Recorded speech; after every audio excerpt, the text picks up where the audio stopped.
পায়ে মাসেলসগুলো শক্ত হয়ে গেছে, সেখানে অত্যন্ত বেশি ব্যথা, পাটা নাড়াতে পারছি না, এরকম একটা অবস্থা, এবং লাল হয়ে ফুলে যাচ্ছে। এই অবস্থাতে আমরা বেশিরভাগ পেশেন্টগুলোকে ডিপ ভেন থ্রম্বোসিস নিয়ে পাই। কেন আমাদের কাছে ডিপ ভেন থ্রম্বোসিসটা বেশি ইম্পর্টেন্ট, এত চিন্তার বিষয় কেন, কিভাবে এটা থেকে আমাদের প্রাণহানি হতে পারে, সেটা হচ্ছে পালমোনারি এম্বলিজমের জন্য। পালমোনারি এম্বলিজম কিন্তু আমাদের প্রাণহানি করার একটা মেজর কারণ। যে কোনো মেজর সার্জারির পর সেজন্য আমরা রক্ত পাতলা করার কিছু কিছু ওষুধ দিয়ে থাকি, যাতে আমাদের পায়ের মধ্যে যে রক্ত চলাচলটা সেটা স্মুথ থাকে এবং ওখানে কোনো ডিপ ভেন থ্রম্বোসিস হওয়ার আশঙ্কাটা কম থাকে।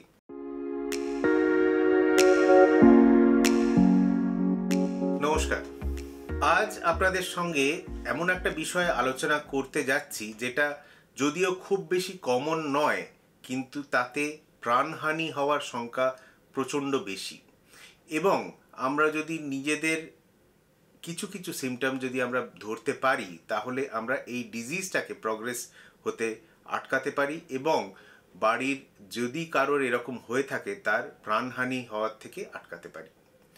আসুন আজকে আমরা আলোচনা করি ডিপ ভেন থ্রম্বোসিস এবং পালমোনারি এম্বলিজম নিয়ে।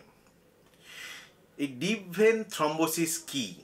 ডিপ ভেন থ্রম্বোসিস হচ্ছে আমাদের শরীরে যে বড় ভেসেলসগুলো আছে, ভেন্স, তার মেজর পার্টটা আছে হচ্ছে পায়ে, এবং এখানে যে ডিপার স্ট্রাকচারসের যে ভেন্সগুলো আছে সেইগুলো যেহেতু আমরা দাঁড়িয়ে থাকি বা আমাদের সেখানে যদি মুভমেন্ট কম হয়, তাহলে সেইখানে ভেনের মধ্যে রক্ত স্ট্যাসিস হতে পারে। স্ট্যাসিস মানে হচ্ছে রক্ত রয়ে যেতে পারে, যেটা মুভমেন্ট কম হচ্ছে। এবং যখনই এই রক্তের মুভমেন্টটা কম হচ্ছে, সেই জায়গায় যদি দাঁড়িয়ে আছে এরকম রক্ত থাকে, সেখানে ক্লট হওয়ার সম্ভাবনা অনেক বেশি। এবং এই ভেনের মধ্যে রক্ত জমাট বেঁধে যাওয়াটাকেই আমরা ডিপ ভেন থ্রম্বোসিস বলে থাকি। তা এই ডিপ ভেন থ্রম্বোসিস কি কি কারণে হতে পারে? তার সব থেকে কমন কজ হচ্ছে ইমমোবিলিটি, বা আমরা মোবাইল থাকছি না। যে কোনো একটা মেজর অপারেশনের পর আমরা যদি বিছানায় বেশ কয়েকটা দিন থাকি, তাহলে আমাদের এই পায়ের মধ্যে যে রক্ত চলাচল সেটা কম থাকে এবং ভেনের মধ্যে ক্লট হওয়ার প্রবণতা থাকে। তাছাড়াও কিছু কিছু ক্ষেত্রে কারোর ম্যালিগনেন্সি মানে ক্যান্সারের থেকে রক্ত ক্লট হওয়ার প্রবণতা বাড়ে। প্রেগনেন্সিতে আমাদের রক্ত জমাট বাঁধার প্রবণতা বাড়ে, এবং যেহেতু আমাদের ফিটাস, এর জন্য আমাদের অ্যাবডোমিনাল স্ট্রাকচারসগুলো কম্প্রেস হচ্ছে, ভেন্স কম্প্রেস হচ্ছে, পায়ের থেকে রক্ত চট করে যে ওপরে উঠে আসতে পারছে সেরকম সবসময় নয়। সেই জন্যে এই প্রেগনেন্সিতেও ডিপ ভেন থ্রম্বোসিস হওয়ার চান্স বেশি। এছাড়াও কোনো orthopaedic surgery, including hip surgery বা মেজর ফিমার বা টিবিয়াল সার্জারি, এগুলোতেও কিন্তু ডিপ ভেন থ্রম্বোসিস হতে পারে। প্লাস এদের এখানে কিছু কিছু অপারেশনের সময় ফ্যাট এম্বলিজম হতে পারে। ফ্যাট এম্বলিজম মানে কি? এখান থেকে ফ্যাটগুলো গলে গিয়ে রক্তের মধ্যে মিশে সেটা আমাদের হার্টে আসতে পারে। এবার আসি পালমোনারি এম্বলিজম কি, কেন আমরা এই দুটোকে একসঙ্গে ভাবনা চিন্তা করছি, কি কারণে আমরা এত বেশি চিন্তিত। শুধু ডিপ ভেন থ্রম্বোসিসের জন্য কিন্তু আমরা অতটা চিন্তিত নই। ডিপ ভেন থ্রম্বোসিস হলে তার ক্লিনিক্যাল ফিচার অনেক সময় থাকে, অনেক সময় থাকে না, বাট যখন থাকে বেশিরভাগ সময় যেটা আমরা পাই যে পায়ে মাসেলসগুলো শক্ত হয়ে গেছে, সেখানে অত্যন্ত বেশি ব্যথা, পাটা নাড়াতে পারছি না, এরকম একটা অবস্থা, এবং লাল হয়ে ফুলে যাচ্ছে। এই অবস্থাতে আমরা বেশিরভাগ পেশেন্টগুলোকে ডিপ ভেন থ্রম্বোসিস নিয়ে পাই। কিন্তু কেন আমাদের কাছে ডিপ ভেন থ্রম্বোসিসটা বেশি ইম্পর্টেন্ট, এত চিন্তার বিষয় কেন, কিভাবে এটা থেকে আমাদের প্রাণহানি হতে পারে, সেটা হচ্ছে পালমোনারি এম্বলিজমের জন্য। পালমোনারি এম্বলিজম মানে কি? আপনাকে যদি আমি বলি যে এই যে ভেন, আমাদের ভেনের কাজ কি? রক্ত শরীরের বিভিন্ন জায়গা থেকে ফেরত আনা আমাদের হার্টে, এবং এই হার্টে যখন রক্তটা ফেরত আনছি সেটা আসছে হচ্ছে আমাদের হার্টের ডান দিকে। আমাদের হার্টের 4টে চেম্বার, 2টো ডান দিক 2টো বাঁ দিক। ডান দিকের চেম্বারের কাজ হচ্ছে ভেনের যে রক্তটা সেটাকে কালেক্ট করে আমাদের ফুসফুসের মধ্যে সঞ্চালন করা, এবং সেখানে আমাদের অক্সিজেন কার্বন ডাইঅক্সাইড এক্সচেঞ্জ হয়ে সেই রক্তটা ফেরত যায় আমাদের বাঁদিকের হার্টে। সেইটার কাজ হচ্ছে পুরো শরীরে আমাদের এই অক্সিজেনেটেড ব্লাড সঞ্চালন করা। তো এই ভেন থেকে যে রক্তটা আসছে সেটা আমাদের ডান দিকের হার্টে আসছে এবং সেখান থেকে ফুসফুসে যাচ্ছে। এই ডিপ ভেন থ্রম্বোসিস হলে সেখান থেকে যদি কোনো ক্লট পার্টিকেল বেরিয়ে আমাদের রাইট হার্ট ডান দিকের হার্টে যখন এসে সেখান থেকে ফুসফুসের মধ্যে যায়, তাহলে সেখানে আমাদের রক্ত চলাচলটা বন্ধ হয়ে যেতে পারে। ফুসফুস থেকে যদি বাঁদিকের হার্টে রক্ত চলাচল না হয় তাহলে বাঁদিকের হার্টও কোনো রক্ত পাবে না এবং আমাদের সারা শরীরের ব্লাড সার্কুলেশনটা একবারে স্তব্ধ হয়ে যেতে পারে বা অনেকটাই কমে যেতে পারে। তা এই ডিপ ভেন থ্রম্বোসিস থেকে পালমোনারি এম্বলিজম, মানে এম্বলিজম মানে হচ্ছে কোনো জায়গা থেকে রক্ত ক্লট করে সেইটা অন্য জায়গায় সঞ্চালিত হওয়া এবং সেইখানে সেটা একদম একটা ভেসেলকে অক্লুড করে দেয়া। এখানে যেটা হয় যে আমাদের পালমোনারি যে আর্টারিটা আছে, যেটা রাইট হার্ট থেকে গিয়ে আমাদের লাংসে রক্ত চলাচল করে, সেটা একদম বন্ধ হয়ে যেতে পারে এই ক্লট দ্বারা। তো সেটাকে আমরা পালমোনারি এম্বলিজম বলে থাকি।